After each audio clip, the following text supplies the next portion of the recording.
Atlanta, Georgia. November 2019. An apartment complex in the suburbs. Police arrived to find a man bleeding out on his living room floor. 5 bullet wounds. Maybe 6.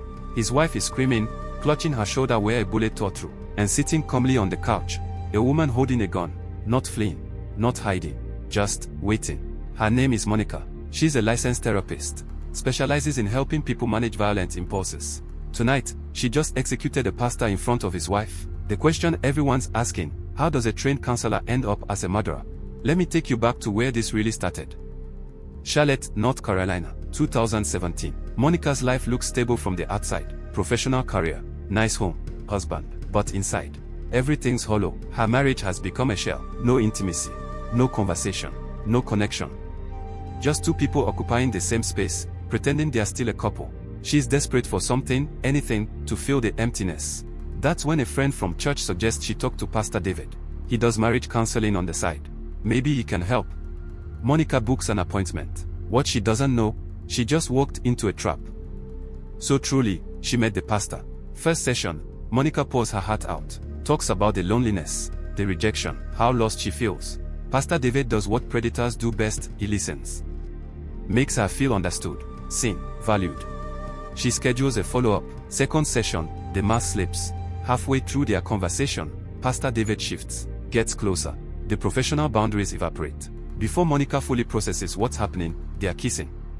Minutes later, they are doing it right there in his office. This isn't passion, this is predation. A man in authority exploiting a woman at her most vulnerable. But Monica's brain doesn't register it that way. She's starving for affection, and suddenly someone's feeding her. She mistakes exploitation for love, and so, they begin an affair. But the irony is that, both of them are married. Monica decides to leave her husband. Starts divorce paperwork, goes all in. But what of Pastor David? He keeps his marriage intact. No plans to leave his wife, Jessica, but he creates a system, guidelines for their relationship. First guideline, communication happens on an encrypted WhatsApp disappearing settings, where their messages vanish 24 hours after reading. Nothing traceable. Second guideline, travel expenses are separate. When they visit Miami, Jamaica, or Charleston, she covers her own costs. This, he says, will make his bank statements stay clean in order to avoid any suspicion from the wife. You see, when a woman is in love, she goes all in on what she is doing. That brings us to the third guideline, hotel room protocol. She remains undressed the entire time they're there. Compliance isn't optional. If she covers herself because the air conditioning is too cold, he reacts with hostility. Fourth guideline, forms of address. She refers to him as sir. Responses follow a script. Yes, sir. No, sir, and even yes, pastor. Anyone watching from outside would recognize this immediately. Coercive control. Classic abuse patterns. But Monica, she doesn't see any of that. All she sees is love. She's drowning in the relationship. Judgment's impaired. She starts financing his lifestyle. Premium alcohol. Expensive designer activewear. Whatever he wants, she provides. She's investing everything. He's taking everything. You see, the entire time, Pastor David maintains a specific narrative. Jessica knows. We've discussed this. Our marriage operates on different principles. She's agreed to this arrangement. He frames it as enlightened relationship structures. Open, honest, consensual. But, it's fiction. Jessica has no awareness of the affair. Never consented to any alternative arrangement. Believes her husband is faithful. But Monica accepts the story. When you're emotionally dependent, you accept what you need to believe. But, keep Jessica in mind. Her role in this tragedy isn't finished. We will get back to her. Something happened that changed the whole story for the lovers. You see, 2018 rolls around, and Pastor David gets offered a position at a different church in Atlanta, Georgia. Different state. Different life. He takes it. Moves with Jessica. Leaves the old city, the old life, and even Monica behind. Monica tries to hold on. Long-distance affair. Phone calls. Occasional visits. It works for a while. Then after about a year away and doing the long-distance thing, and something breaks. Pastor David starts pulling back. Becomes unavailable. Emotionally withdrawn. Cold. To settle the matter, they arrange a meeting at a hotel. The encounter is brutal. No warmth, no tenderness. Just physical roughness and emotional distance. Monica has a realization in that hotel room. This will never evolve into what she needs. She will never be chosen. The despair overwhelms her. She acquires a firearm. The question is, how did she get the firearm? Apparently, she used to live in this city before moving to North Carolina. so she knows all the secret places where she could get the gun. She goes back to the hotel with the idea ending her life right in front of him, force him to witness the pain he had caused. Pastor David manages to talk her down, takes the weapon, dodges a crisis. They even did one more round of intimacy before they both walked away. You see, Pastor David realizes now he's spooked. The secret affair has turned unstoppable and dangerous. He decided to end everything with Monica before it turns to something he can't control. Shortly after, he terminates the relationship. The method: on a phone call, cold, calculated, gone. Efficient, emotionless, erased. It gets to Monica, she fractures. Years of devotion, thousands of dollars, complete emotional surrender, ended with a text and a phone call that ceased to exist seconds after being read. So, Monica does the one thing she knows very well. She goes to her usual area, and she buys another gun. This time, she wants answers from Pastor David, and she knows she will not get it over phone. The plan is this: she will visit him in front of his wife and demand answers right there. So she did just that. She drives for 4 hours from North Carolina down to Georgia. She locates him at a lounge he frequents. They have a conversation, and Pastor David manages to calm the situation. You see, in trying to calm the situation, he made a mistake that will cost him everything. He makes a promise: drive to my apartment. We'll speak with Jessica together. Full disclosure.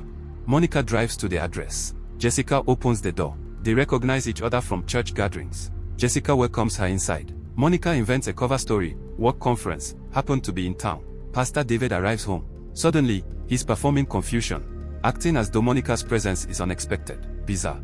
What brings you here? Where are you staying tonight? Feigning ignorance. Gaslighting in real time. Monica waits for him to honor his promise, to tell Jessica the truth about their years-long affair. He doesn't. He continues the charade. Monica's anger compounds.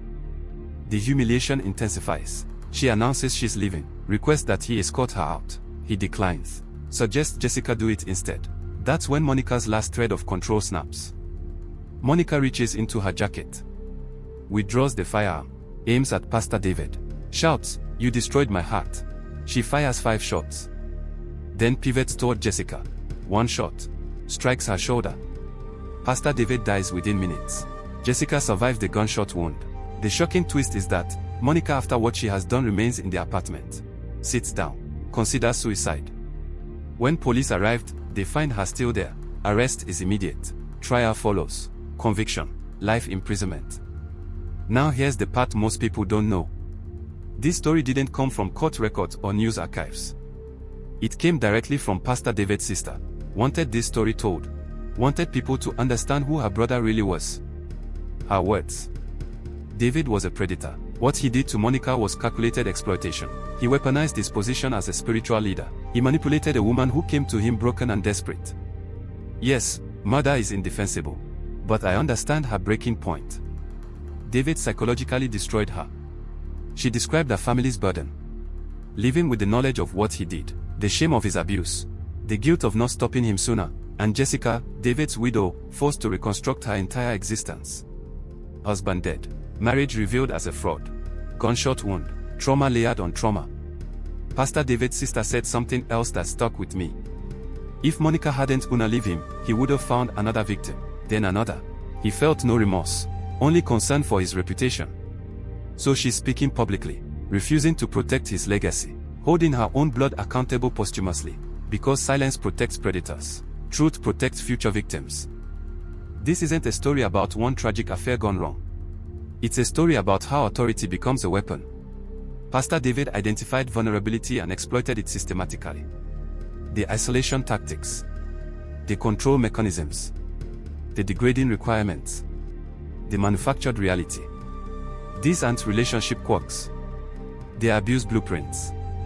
When someone in spiritual leadership demands communication secrecy, controls your finances, enforces humiliating rules, constructs false narratives about consent, you're not in a relationship.